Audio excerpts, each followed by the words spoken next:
नमस्कार, मैं doctor Tameshwari Sahu, assistant professor economics, BCS government PG college Dhamtari. आज हम स्पेयरमैन के कोटि अंतर सहसंबंध गुणांक का अध्ययन करेंगे। इसके पहले वाले क्लास में हमने कोटि अंतर सहसंबंध गुणांक के एक उदाहरण का विश्लेषण किया है। आज हम दूसरे टाइप के उदाहरण का अध्ययन करेंगे। यहाँ पर दो वेरिएबल दिए हुए हैं, x और y। x वेरिएबल 15, 14, 25, 14, 14, 20 और 22। उसी प्रकार y वेरिएबल भी दिए हुए हैं। अब इसका हम रैंक निकाल लेते हैं। रैंक ऑफ x हम देखते हैं कि सबसे बड़ी संख्या है इसकी 25, 1, फिर 2, फिर 3, फिर 4। अब देखिए कि यहाँ 14 रिपीट हुआ है। 14 3 बार आया है। चूंकि 14 3 बार आया है तो इसे हम क्या करें, तो देखते हैं कि 5, 6 और 7, 5, 6 और 7 इस तरीके से हम इसको जोड़ लेते हैं और 3 से भाग दे देते हैं और इसके बाद फिर ये आ जाता है 6। तो हमको एवरेज जो संख्या है वो इसमें भी सभी का रैंक हमको सेम देना है। तो ये हो गया 6, ये हो गया 6 और ये हो गया 6। इस तरीके से हमने इसको रैंक कर लिया। फिर देखते हैं कि RY इसका रैंक, तो 40 सबसे बड़ा है एक, इसके बाद 25, लेकिन यहां पर भी 25 है, 2 25 है। तो मान लीजिए कि ये 2 हो गया और ये 3 हो गया, 2 + 3। इसको हम 2 से भाग देंगे क्योंकि औसत निकालना है। जितनी संख्या होगी उतने से ही भाग देना है। तो ये आ गया हमारा वैल्यू 2.5। तो इसको भी हम 2.5 मानेंगे और इसको भी 2.5 मानेंगे। अगली संख्या हम लेंगे 3 के बाद 4 से। तो अगली संख्या जो दिया है 18, इसका हो जाएगा 4, 2 3, इसके बाद ये 4। इस चीज को हमें ध्यान देना है। इसके बाद है फिर 5 और 6 और 7। अब देखिए दोनों का हमें रैंक डिफरेंस निकालना है। रैंक डिफरेंस जैसे नाम से ही स्पष्ट है ये, तो RX - RY और ये है डिफरेंस है। तो 4 में 2.5 को हम माइनस कर देते हैं तो ये आ जाएगा 1.5। 6 में 5 को माइनस करेंगे 1 आएगा। 1 में 4 को माइनस करेंगे -3 आएगा। 6 में 2.5 को माइनस करेंगे तो ये 3.5 आएगा। 6 में 1 घटाएंगे 5, 3 में 6 घटाते हैं तो ये आएगा -3 और 2 में 7 घटाते हैं तो ये आएगा -5। फिर हम इस डिफरेंस का स्क्वायर कर देते हैं तो 1.5 गुणित 1.5 ये आता है 2.25। 1 का 1 ही आ गया और 3 × 9, 3.5 गुणित 3.5। तो इसको गुना करने पर आएगा 12.25।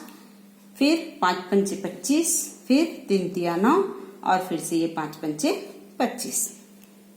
इस तरीके से पहले जो हमने सवाल देखे थे उससे यह डिफरेंस है। डिफरेंट ये है कि इसमें इन पदों की पुनरावृत्ति हुई और यहाँ पर इस पद की पुनरावृत्ति हुई। तो पुनरावृत्ति होने के कारण इसके सूत्र भी बदल जाते हैं। पहले हम इसका योग कर लेते हैं तो इसका योग आ गया 83.5। नंबर ऑफ आइटम्स हैं n = 7।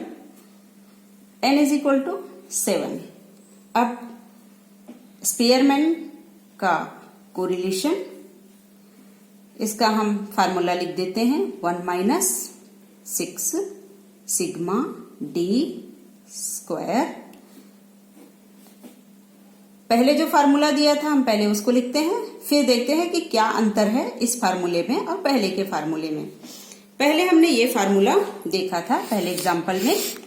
अब देखिए इस फार्मूले में क्या डिफरेंस होगा। तो इसमें हम प्लस करेंगे 1/12 m1 क्यूब माइनस m। दो संख्या यहां पर देखिए कि एक पुनरावृत्ति और यहां पर दूसरी पुनरावृत्ति, तो हमारे पास दो पुनरावृत्ति हुई है x में और y में। तो हम एक और लिखते हैं 1/12 m2 क्यूब माइनस m। यदि ये और पुनरावृत्ति होती, हमारी संख्या और पुनरावृत्ति होती, तो ये आगे प्लस होते जाएगा इसी प्रकार, और इसका फाइनल सूत्र हमारा हो जाता है plus 1/12 mn cube minus m। तो आप इतना ही लिख सकते हैं एग्जामिनेशन में। इधर का यदि आप नहीं लिखेंगे तो चलेगा, क्योंकि हमारा दो ही पुनरावृत्ति यहां दिया हुआ है। अब हम वैल्यू पुट करते हैं 1 माइनस, हाँ इसको हम ब्रैकेट में डाल देते हैं यहां से यहां तक, ये एक ब्रैकेट में है 6 सिग्मा d स्क्वायर है 83.5 प्लस 1/12। m1 क्या है? तो अब देखिए m1 है हमारा ये फर्स्ट रिपीटिशन, प्रथम पुनरावृत्ति।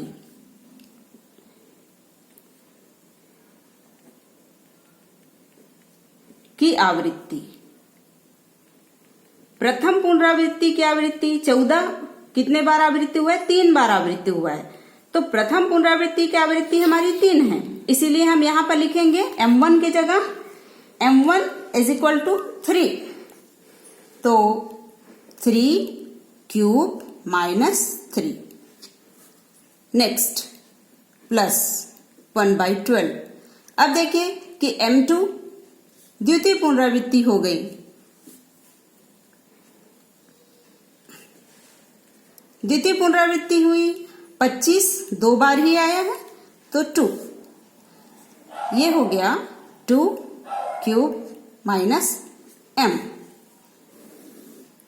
डिवाइडेड बाय n 7 है और 7 का स्क्वायर माइनस 1।